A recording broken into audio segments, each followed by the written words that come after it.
अब निस्कियो आउँछ साथीहरू यो वज्रयोगिनी मन्दिरको बायाँपट्टि रहेको एउटा सानो गुफा हो। यो गुफाभित्र भैरवको मूर्ति छ। यो मूर्तिको ठ्याक्क अगाडि एउटा सानो दुलो छ।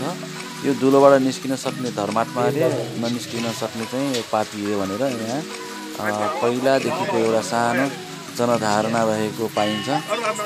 अब वास्तविकता के हो यो अब हामी आफै अनुमान लगाउन सकिन्छ। त्यसैले अनुमान मात्रै लगाउँ, यसको तथ्यमा चाहिँ हामी नजाउँ होला। ल हेर्नुहोस् अब यो दुब्लो पातलो मान्छेहरू चाहिँ यसरी अब निस्किन पनि सकिन्छ।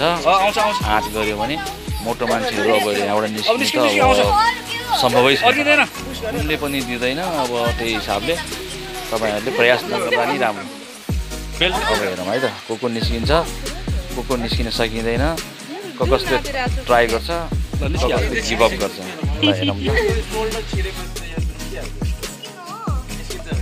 निस्किन्छ अब त्यो निस्किन्छ। तिमीले यहाँनिर अलिकति ह्यान्डले अलिकति पहिला म निस्केँ नि, अहिले सक्यो साइड अघि जस्तै साइड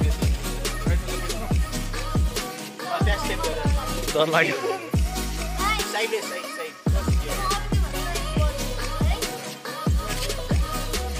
अघि हामी निकालिहाल्छौँ।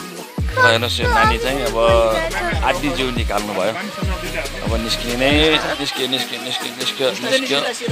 निस्क्यो ल हेर्नुहोस्। तर पुरा आँट गर्नु सक्नु भएको छैन यो नानीले पनि। निस्क्यो ल गिभअप गर्यो। ल हेर्नुहोस् उहाँले आँट गर्ने हो भने सकिन्थ्यो कि। यो दुईवटा कुम निस्केर आधी कमर आएर पनि उहाँले चाहिँ छोड्नु भयो। अब म तिमीलाई टिकटक हालिदिन्छु। आजभन्दा 10-12 वर्ष अगाडि म मन्दिरमा आउँदाखेरि मैले प्रयास गरेको थिएँ। म यसरी चाहिँ अब अर्केको थिएन। मेरो त्यतिखेर अब अलि धेरै नै दुब्लो थिएँ म स्वात्तै निस्किन सजिलो भएको थियो मेरो। अहिले त कुम नै निस्किरहेको छैन। ल हेर्नुहोस् मेरो कुम अर्किरहेछ, एकदम गाह्रो, कुम नै निस्किँदैन मेरो। यो कुम चाहिँ अहिले मेरो अलि के भन्छ मोटाएर हो कि कुमको मासु बढेको छ, त्यही भएर म निस्किन सकिनँ। कुम नै निस्किएन, एउटा हात चाहिँ निस्किएन, त्यसपछि कुम निस्किएन। त्यही भएर मैले चाहिँ एकचोटिलाई गिभअप गरेँ भनेर मैले छोडेर बाहिर निस्केँ। अब हेरौँ अब कसले ट्राई गर्छ। ल हेर्नुहोस् यहाँ अब एउटा मेरो भाउजूले प्रयास गर्दै हुनुहुन्छ। ल यो प्रयास गर्यो के गर्छ हेर्नुहोस् त गिभअप गर्यो। अब अर्को एउटा भाइले प्रयास गर्दै सक्सेस होला कि नहोला हेर्नु है। पातलो छ उसले आँट गरेर कुम चाहिँ निस्क्यो। ल हेर्नुहोस् है धुलो पातलो मान्छेको कुम चाहिँ यसरी निस्किन्छ। यो चाहिँ दोस्रो प्रयास। फेरि एकचोटि प्रयास गरौँ तान गरेर फेरि पुनः प्रयास गर्दैछु। पुनः प्रयास गर्दा पनि अब के गर्ने, कुम त अब कुम नै हो आफ्नो। ल जस्तो सुकै हालतमा पनि मैले कुम बाहिर निकाल्न सकेन।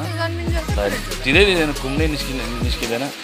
अब कसरी निकाल्नु जस्तो कुम नै छिर्दैन। ल ल जति प्रयास गरेँ नि कुम नै अर्क्यो कि मेरो। कुम ननिस्किएपछि अब अरू जिउ त निस्किने सम्भवै भएन। ल मैले फेरि गिभअप गरेँ बाई। अब फेरि अर्को एउटा भाइले प्रयास गर्ने खोज्दैछ। उसले यसो हात निकाल्यो, ऊ पनि अलि मोटो नै छ, हात निकाल्यो नसकेर भाग्यो। फेरि भाउजूले प्रयास गर्दै हुनुहुन्छ।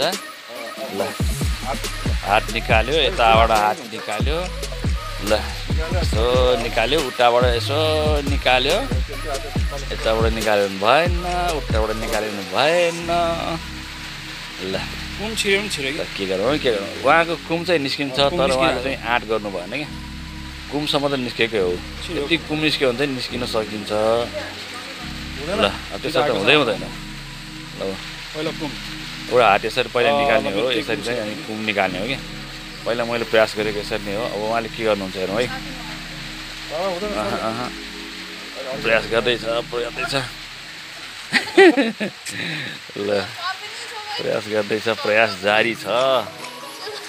ल हेरौँ है त कसरी निस्किन्छ बल गर मिच्छु बल गर गुड निस्केला फेरि ल अहिले फेरि गिभ अप दिनु भयो ल बाई